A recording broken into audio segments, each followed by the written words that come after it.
Good morning, Chavra. Today is the 19th day of Sivan. We're beginning a new chapter in Tanya. In today's lesson, the purpose of tzimtzum, contraction, and concealment is to achieve sovereignty. Hashem, a king requires people, right? Kingship requires a distinct people, an entity, and not just his own children. Hence, if Hashem were all pervasive, there would be no purpose.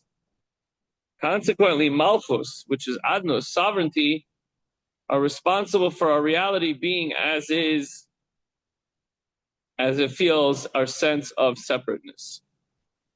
Okay, Perek Zayin, chapter 7 in Shaykhut Ve'emunah, beautiful Thursday morning. We're on page 98, 99, top of 99. Ubazeh yuva mashkas b'zeh HaKadosh the pasuk Shema Yisrael v'yuchodei la baruch shem k'ved malchus leilam v'ad v'yuchodei tata. So with the above mentioned from the last chapter, we may now understand the statement that the Zohar says. When we say Shema Yisrael, that's the higher level of Yichud, unity with Hashem, or unity, Hashem's unity. And the verse Baruch Shem is the lower level. The connection between the last mentioned pasuk and divine unity is now explained. Ki va'ed hu echad v'chilufei asban. The va'ed is equivalent to echad through the substitution of letters. The aleph of echad interchanges with the vav of va'ed, since both letters belong to the same group of letters of aleph, hey, vav, yud, which the Rebbe notes are known as the oisiyos hahemshich, the connective letters. The ches of echad interchanges with the ayin of va'ed, since they share the same source, moitza, in the organs of speech, unless they both belong to the guttural letters. Aleph, hey, Aleph really is supposed to come from deep in the throat. You ask a Temani or Svardi to say Aleph, it'll be, it's like from down there. And for sure, Ayin. And then you have a hey comes from down there. And also, of course, Ches. Finally, the large dalet of Echad transposes into the small dalet of Vav. They even look similar. Kihine, Sibas, Vetamat, Simsum, Hesterazeh, Shister,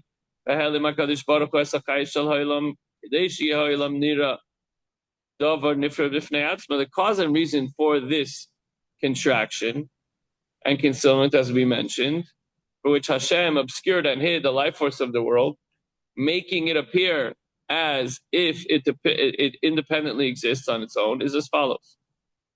So before we ask the question, let's understand the question. Alter Rebbe is asking, why indeed was it necessary for the world to appear as an independent existing entity? What would be lacking if the world would be perceived in its true state, that you would see Hashem, and we'd all experience the revelation of godliness? So it's known, the whole purpose of creation of the world is the revelation of God's sovereignty. What do we do on Rosh Hashanah? We crown God as our king. What's the point of king if what's the point of a king if he doesn't have a nation? So the word am, nation, is related etymologically to the word aimamus, dimmed or extinguished, as in the expression gacholim aimamus, describing coals in which the fire is not to be seen. In terms of the relationship of a king and his subjects, the word thus signifies those whose relationship with the king is not readily apparent.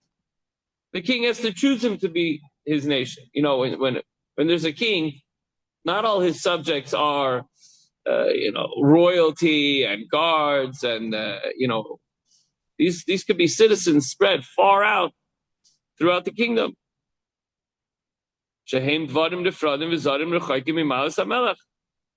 They're subjects who comprise a nation. They're separate entities. They're distinct. They're far from the king. Oftentimes, these are farmers. These are people that sit in kollel. They do business. They work on Wall Street. Whatever it might be. Even if the king had many children, you wouldn't call the children of a king his subjects. Or the same thing when it comes to noble people or people that work in the palace. although they're close to the king, you don't call them the subjects of the king.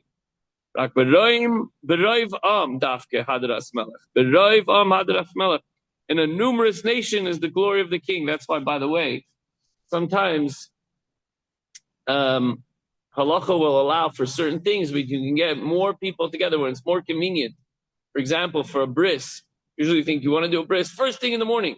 But if it's convenient for everybody to be there, let's say at noon, and you're going to have hundreds of people versus maybe 10, 20, 30 in the morning, so B'raiv Am Hadras Melech, in a numerous nation is the glory of the king. There's more kavod given to Hashem when everyone's able to get together and say brachas together. So only upon strangers can sovereignty apply. The same is true with Hashem. The ultimate intent of the revelation of divine kingship finds expression in his reigning over the creatures here on earth who perceive themselves as independent existence. And ultimately, they too should become humble and nullify themselves before the king. Bow to the king. B'shem hamoire, amidas malchus yisparech u'shem adnus. Kihu adain kol haaretz. The name that indicates the attribute of God's malchus, of his kingship, is the name adnus, lordship. For his kingship lies in the fact that he is Lord over the whole universe. V'nimsa, ki midah zo v'shem zeh, ein ha'mehavin ha'mekaymin ha'olam liyas olam k'meishu achshav. Thus it is this attribute, this attribute of malchus, kingship, and this name of adnus, which brings the world into existence and sustains it, so that it should be just how it is. As I said yesterday, the story of the Alter Rebbe, where if you had a chance to create the world, what would you do different? Nothing. Because Hashem created the world. It exists exactly the way he designed it to exist. Sometimes there's pain. Sometimes there's darkness. Okay, so we don't understand it. But if Hashem made it, it's good. That's the way he wanted it.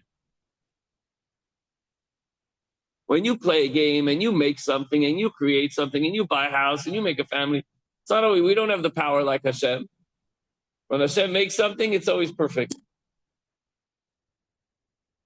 Yesh Gomor, and if it's not, then he's waiting for us to be a partner with him to perfect it.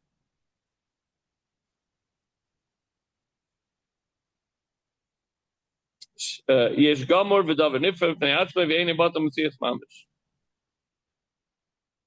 So what happens? Hashem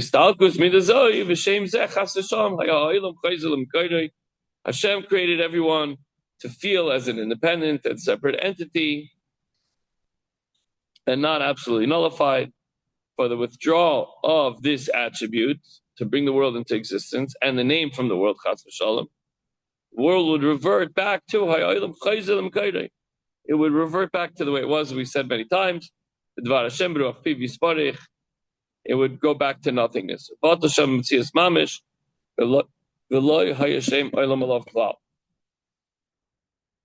world would become completely nullified, and the name world wouldn't be applied at all. We wouldn't even say there used to be a world. There would be nothing to say the words, there used to be a world.